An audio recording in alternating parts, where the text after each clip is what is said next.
Hello students, कैसे हैं आप सब। तो आशा करता हूँ सभी अच्छे होंगे। तो मैं सचिन शर्मा, आपका फिजिक्स टीचर, आपका वेलकम करता हूँ हमारे स्टडी चैनल ब्लूप्रिंट डिजिटल में। तो स्टूडेंट, हम पढ़ रहे हैं चैप्टर 5 सरल रेखा में गति, motion in a straight line. तो इससे पहले वीडियो कुछ जा चुके हैं जिसमें इस चैप्टर के कुछ टॉपिक्स हमने कवर कर लिए हैं, ठीक है।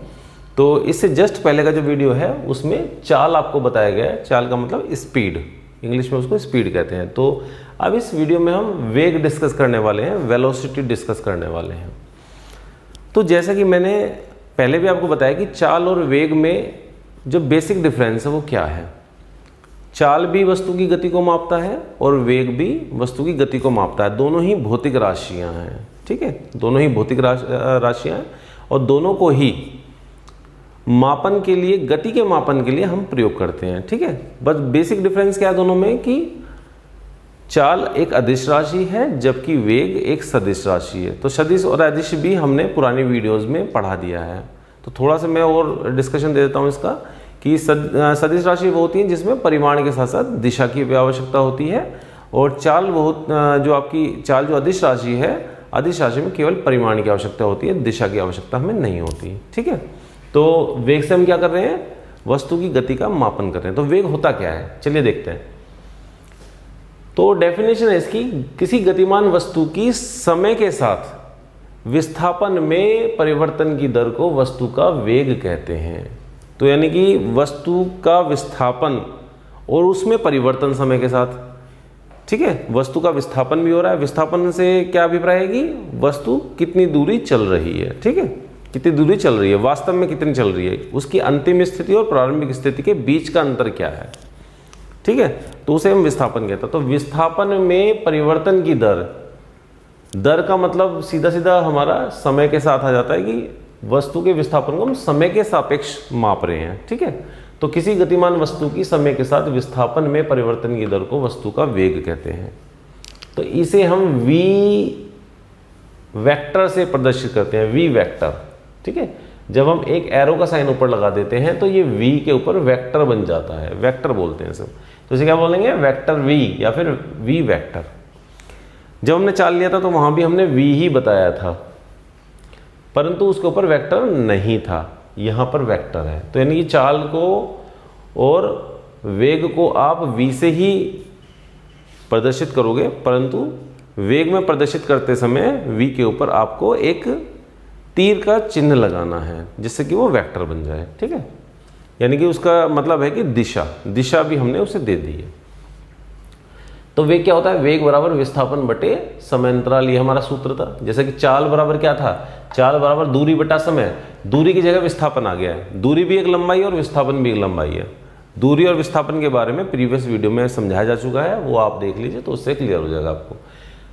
और वेग के लिए हमने क्या लिखा, वी वेक्टर इक्वल टू विस्थापन के लिए, दूरी के लिए हम एस का प्रयोग करते हैं, विस्थापन के लिए भी हमने एस का प्रयोग किया है, परंतु एस के ऊपर हमने वेक्टर लगा दिया है क्योंकि विस्थापन भी एक सदिश राशि है, ठीक है। एक सदिश, वेक्टर को सदिश बोलते हैं हिंदी में, तो सदिश हमने लगा दिया है और समय अंतराल के लिए हमने टी रख लिया है, ठीक है। तो इस प्रकार इसका एक सूत्र आ जाता है, ठीक है। इस पे जो क्वेश्चन आता है वो ये आ सकता है आपका कि एक वस्तु एक दिशा में 10 किलोमीटर चलती है, ठीक है। पहले 2 मिनट में या पहले 5 मिनट में 10 किलोमीटर चलती है, उसके बाद अगले 5 मिनट में वो 5 किलोमीटर विपरीत दिशा में चलती है। तो टोटल दूरी कितनी तय की वस्तु ने, 10 में से 5 गया 5, यानी कि 5 किलोमीटर उसने तय की। और समय कितना हो गया आपका, 5 मिनट और बाद के बाद 10 मिनट, यानी कि 5 किलोमीटर चली। विस्थापन कितना हुआ फिर, 5 किलोमीटर, ठीक है। और समय कितना हो गया आपका 10। तो इस तरह से आपका 0.5 ये किलोमीटर प्रति मिनट आंसर इसका आ जाता है, ठीक है। तो ये जनरल मैंने क्वेश्चन आपको बता दिया है। वैसे मैं अभी इसका अंक उदाहरण भी कराऊंगा। आते हैं बात वेग की। तो वेग में अभी हमने मात्रक और निकालना है इसका। तो मात्रक क्या होता है, ठीक है, मात्रक मैं नोट कर देता हूं। तो वेग का मात्रक, वेग का मात्रक कैसे निकालोगे आप, विस्थापन का मात्रक क्या होता है?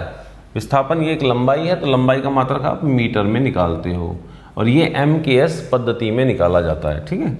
और समांतराल समय है तो सेकंड इसके लिए ये हो जाता है, तो मीटर प्रति सेकंड।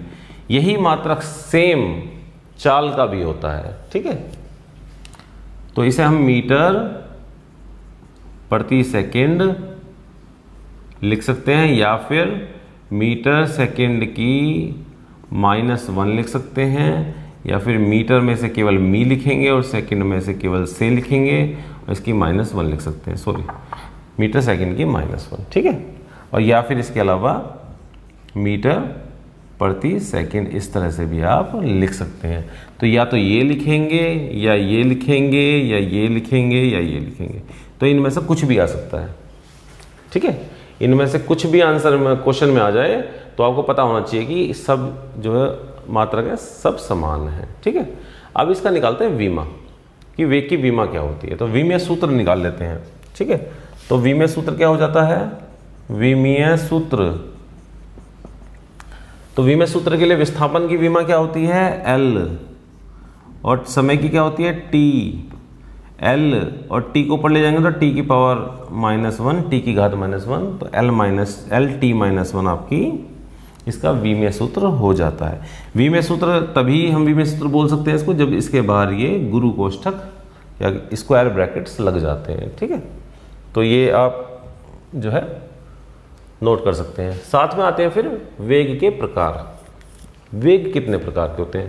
जैसे हमने चाल बताया था, चाल 2 प्रकार की बताई थी हमने, एक समान चाल और दूसरी थी असमान चाल। तो असमान चाल को परिवर्ती चाल भी हम कहते हैं। सेम इसी प्रकार से वेग भी होता है। तो वेग भी 2 प्रकार का होगा, एक समान वेग यूनिफॉर्म वेलोसिटी, ठीक है। दूसरा आता है एक समान वेग यूनिफॉर्म वेलोसिटी, दूसरा आता है असमान वेग अथवा परिवर्ती वेग, नॉन यूनिफॉर्म और वेरिएबल वेलोसिटी। इसको भी हमने 2 पार्ट में बांट दिया।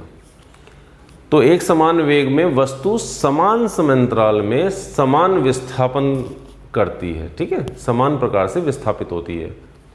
तो जब कोई वस्तु समान समांतरालों में समान रूप से विस्थापित होती है, चाहे समांतराल कितना भी छोटा हो, ठीक है, सूक्ष्म हो, तो उसका वेग एक समान वेग कहलाता है, यूनिफॉर्म वेलोसिटी कहलाता है। और यह गति क्या कहलाती है? एक समान गति कहलाती है, ठीक है। तो हमने इसके लिए एक चित्र बना लिया। चित्र में हमने क्या कहा कि एक वस्तु मूल बिंदु O पर है। मूल बिंदु कुछ भी हो सकता है, आपका घर भी हो सकता है, आपका स्कूल हो सकता है, ठीक है।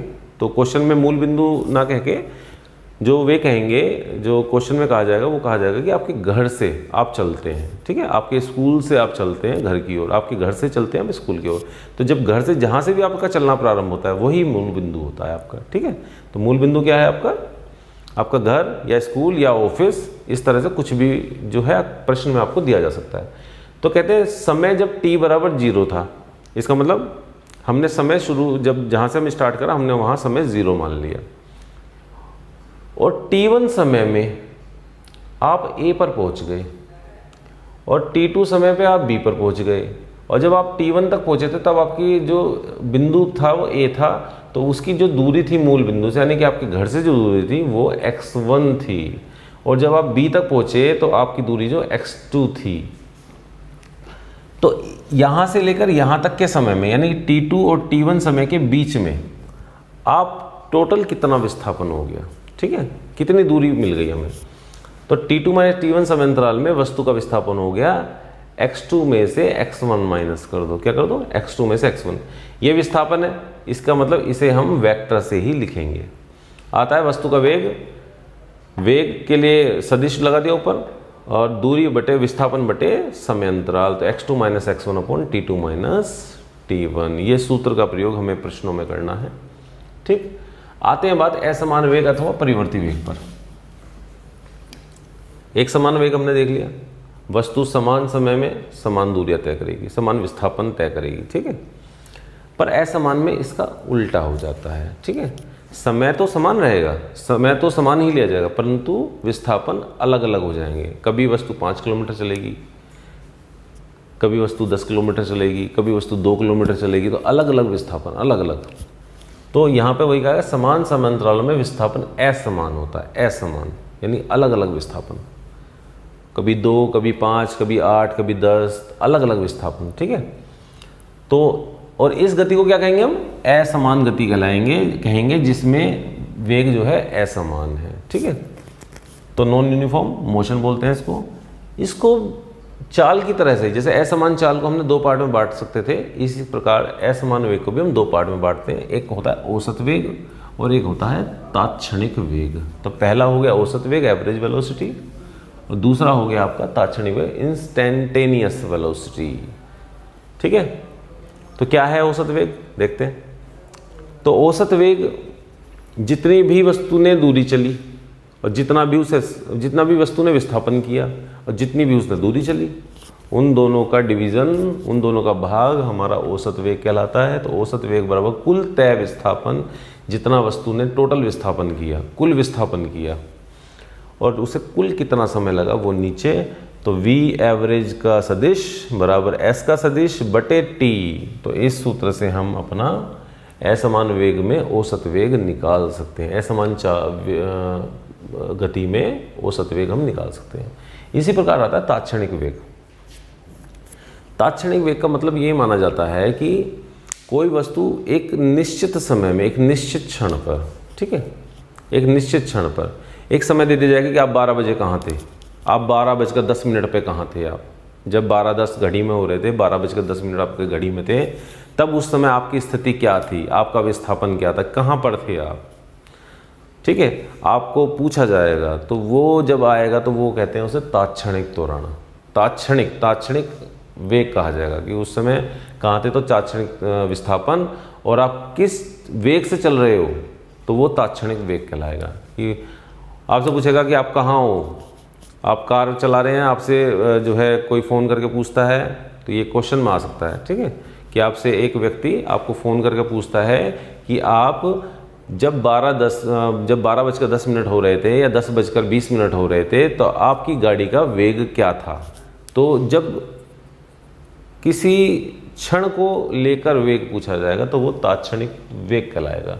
तो किसी क्षण विशेष पर चाहे समय कितना भी सूक्ष्म की ना हो, वस्तु का तात्क्षणिक वेग, तो v इंस्टेंटेनियस, in लगा दिया हमने, ये वाला लिमिट लगाते हैं हम इसमें, ठीक है। तो लिमिट यूज़ की जाती है, कि लिमिट इसलिए यूज़ की जाती है कि डेल्टा टी का मान 0 भी हम रख सकते हैं, ठीक है। ये लिमिट ले ली हमने एक, तो delta S upon delta T, और इसको जो है हम ds अपॉन dt लिखते हैं, और ds अपॉन dt क्या है, s का अवकलन गुणांक है, ds अपॉन dt s का अवकलन गुणांक है, अवकलन गुणांक है।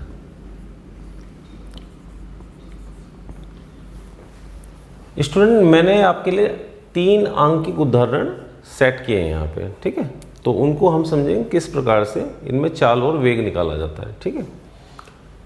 तो पहला क्वेश्चन आप पढ़िए, प्रश्न 1 दिया हुआ है, एक लड़का 6 किलोमीटर दूर स्थित अपने स्कूल 2.5 किलोमीटर प्रति घंटा की नियत चाल से जाता है तथा 4 किलोमीटर प्रति घंटा की नियत चाल से वापस लौटता है। तो कहाँ से कहाँ तक जा रहा है? अपने स्कूल जाता है और फिर स्कूल से वापस आता है। तो इसका मतलब घर से स्कूल जा रहा है, स्कूल से घर आ रहा है। तो कितनी दूरी तय कर रहा है घर से स्कूल तक की? 6 किलोमीटर दूर, ठीक है। जब वापस आएगा तो वो भी तब भी इतनी दूरी होगी। तो आइए हल करते हैं इसका क्वेश्चन।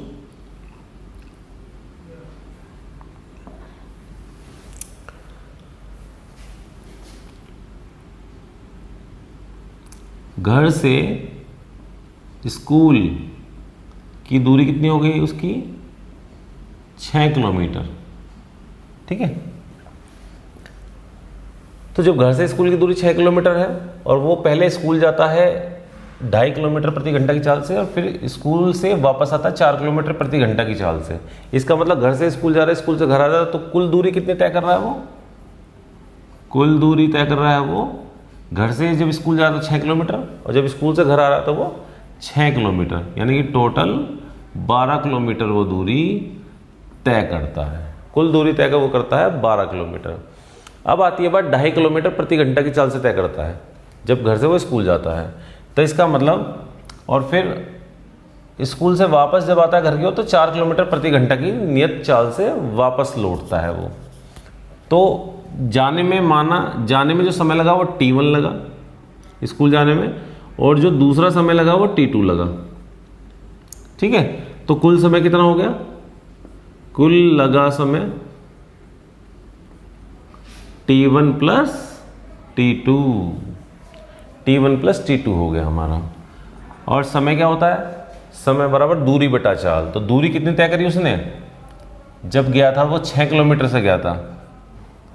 ठीक है, और जब दूरी बटा चाल रख रहे हैं तो चाल कितनी आ जाएगी अब इसमें? 2.5 किलोमीटर प्रति घंटा। इसी प्रकार दूसरे समय में यानी कि 4 किलोमीटर प्रति घंटा में जब वो स्कूल से आया तो स्कूल से घर तक की दूरी कितनी थी? स्कूल से घर तक की दूरी भी 6 थी। तो जब हम इसको डिवाइड करेंगे तो देखिए कितना आता है डिवाइड करके। तो ये आपको मैं डॉट हटा देता हूँ, दशमलव हटा देता हूँ, तो 1 0 यहाँ पे आ जाएगी। ठीक है, इसको डिवाइड करते हैं तो 5 से डिवाइड कर देते हैं इसको। 5 5 25 और ये 12 आ गया यहाँ पे, तो आ गया 12/5। इसे डिवाइड करो 2 से, और इसे 2 दूनी 4 और 2 तिया 6, ये आ जाता है 3/2 आ जाता है। टोटल कितना आ गया ये?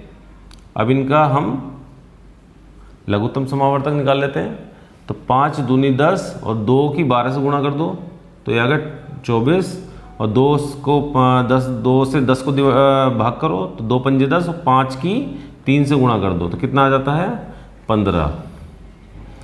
तो ये आ गया आपका 39/10। 39/10।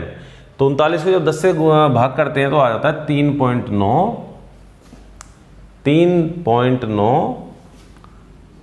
सेकेंड समय है, तो समय सेकेंड में आ जाएगा। ठीक है, तो अब हमें निकालना है पूरी यात्रा के लिए लड़के की औसत चाल। तो औसत चाल आ जाती है अब यहाँ पर, औसत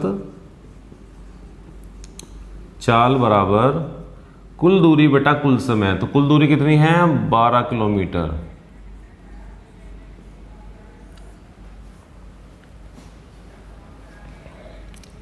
और सेकंड इसने लिए हैं यहाँ पे ये, तो 3.9 सेकेंड। ठीक है, तो इस प्रकार आपकी जो आ जाती है, जब आप 12 को 3.9 से डिवाइड करते हैं तो ये आएगा, 3 बार चलेगा तो 3 बार चल के फिर एक दशमलव लगेगी, दशमलव के 0, और फिर इसकी आएगी 8 × 24, 7 × 21, 8 × 24, तो 3.08 किलोमीटर प्रति घंटा। किलोमीटर प्रति घंटा। तो इस तरह से ये औसत चाल आप निकाल सकते हो। ठीक है, औसत चाल आपकी ये निकल जाएगी। आते हैं दूसरे क्वेश्चन पे। तो दूसरा क्वेश्चन हम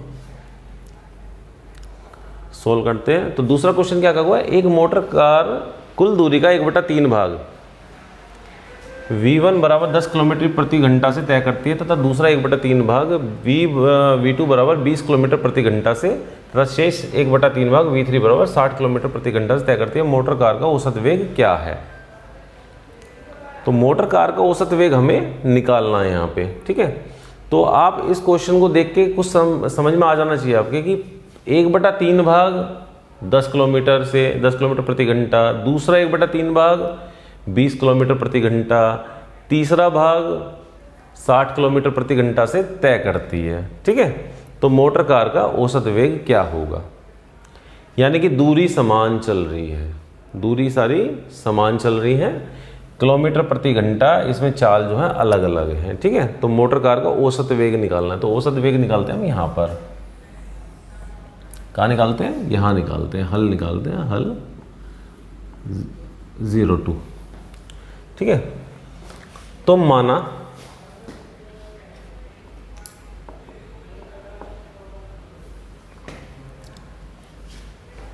मोटर कार कुल S दूरी तय करती है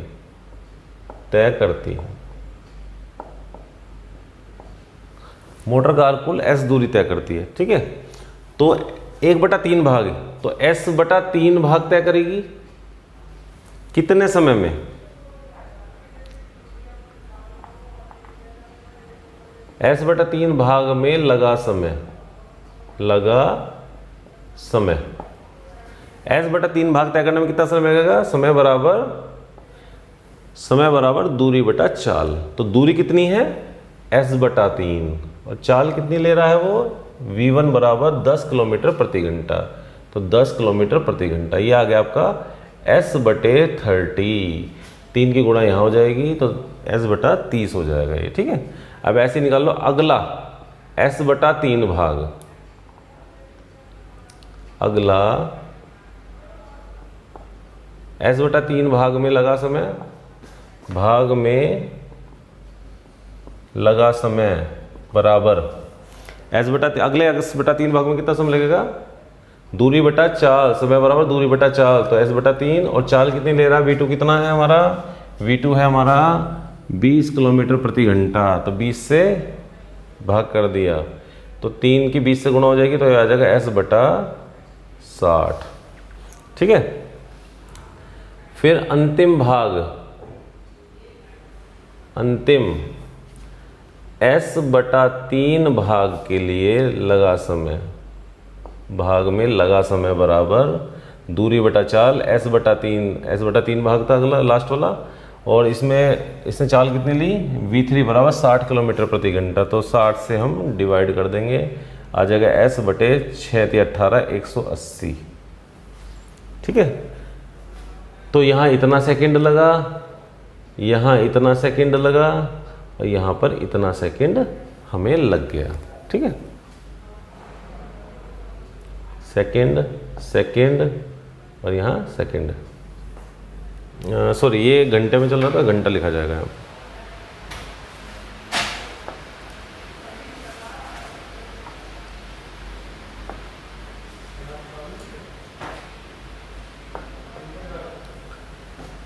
अभी कहता है कि मोटर कार का औसत वेग निकालिए, तो औसत वेग कितना आ जाएगा?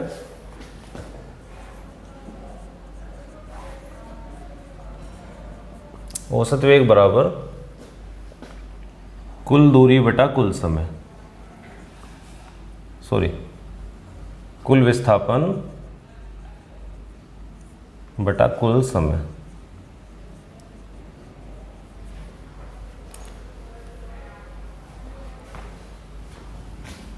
यहां आप दूरी को विस्थापन कर लो,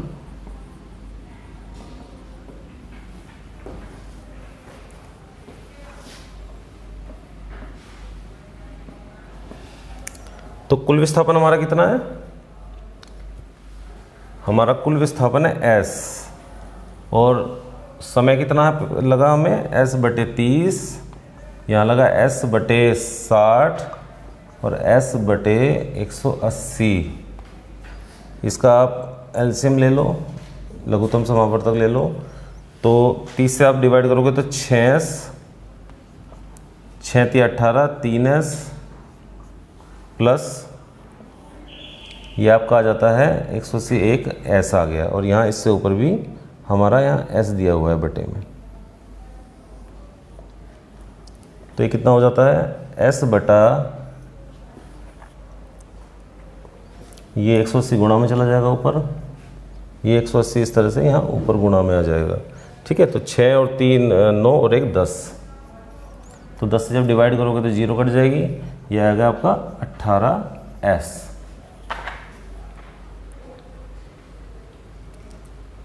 सॉरी ये s भी 10s आ गया, s से s कट जाएगा तो आपका आ जाएगा 18 किलोमीटर प्रति घंटा।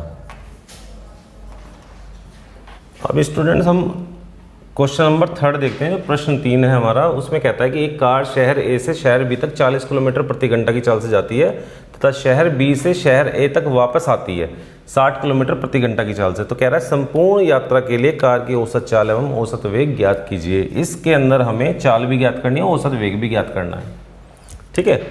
तो कार कहाँ से कहाँ तक जाती है? शहर ए से शहर बी तक जाती है, फिर शहर बी से वापस आती है शहर ए तक। तो हम क्या करते हैं कि शहर ए से शहर बी तक की एक दूरी ले लेते हैं, ठीक है। एक दूरी हम मान लेते हैं, तो माना शहर ए से शहर बी तक की दूरी बराबर s हमने मान ली, ठीक है। तो ए से बी तक कार जाती है, फिर बी से ए तक वापस आती है। तो कुल कितनी दूरी तय करती है कार? कुल तय दूरी बराबर एस ए से बी तक जाने में और फिर एस वापस बी से ए तक आने में, यानी कि 2s दूरी तय करती है। चाल कितनी है? 40 किलोमीटर प्रति घंटा की चाल से जाती है और फिर 60 से वापस आती है। तो इसका मतलब समय कितना लगा? ए से बी तक जाने में लगा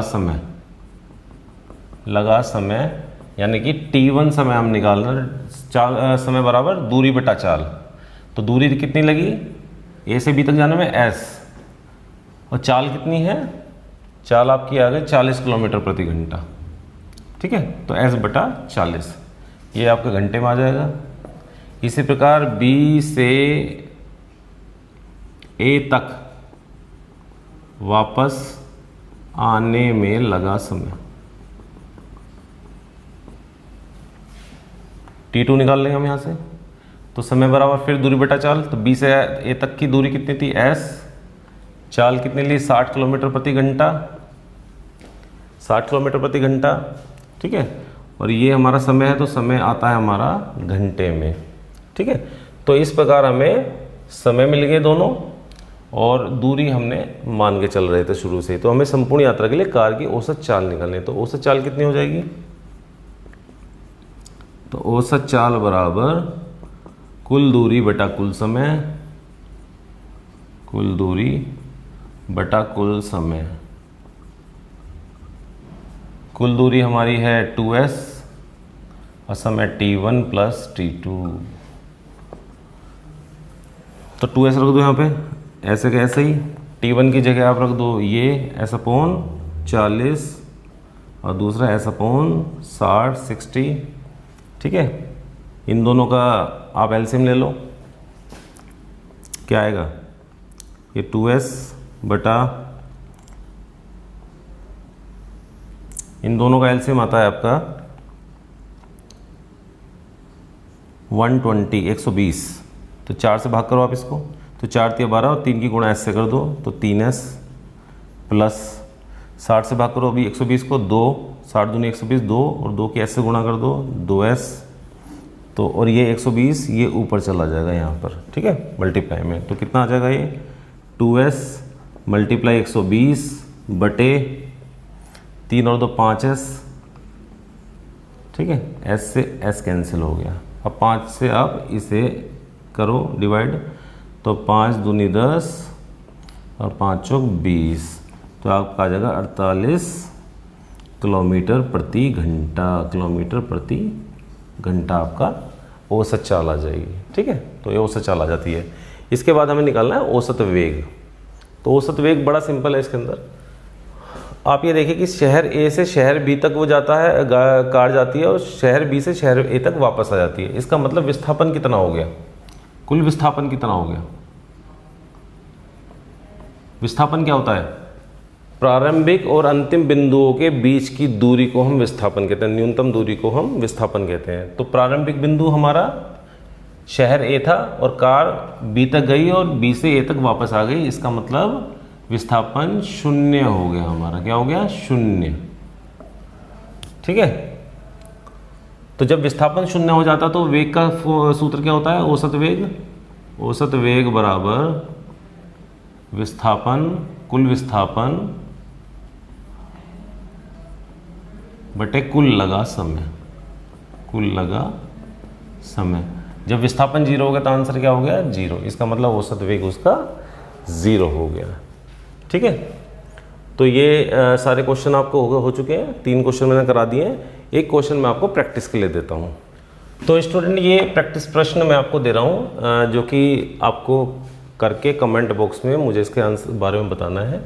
ठीक है, तो ये इसका आंसर भी मैंने दे दिया है साथ में, कि आंसर भी आप चेक कर सकते हो कि ये आपका आंसर आता है नहीं आता है। ठीक है, तो आंसर है इसका 53.33 किलोमीटर प्रति घंटा। ठीक है, तो आप सब लोग इसको करेंगे और करके मुझे कमेंट बॉक्स में इसके बारे में बताएंगे कि आपका आंसर निकल आया सही या फिर नहीं निकल कर आया है।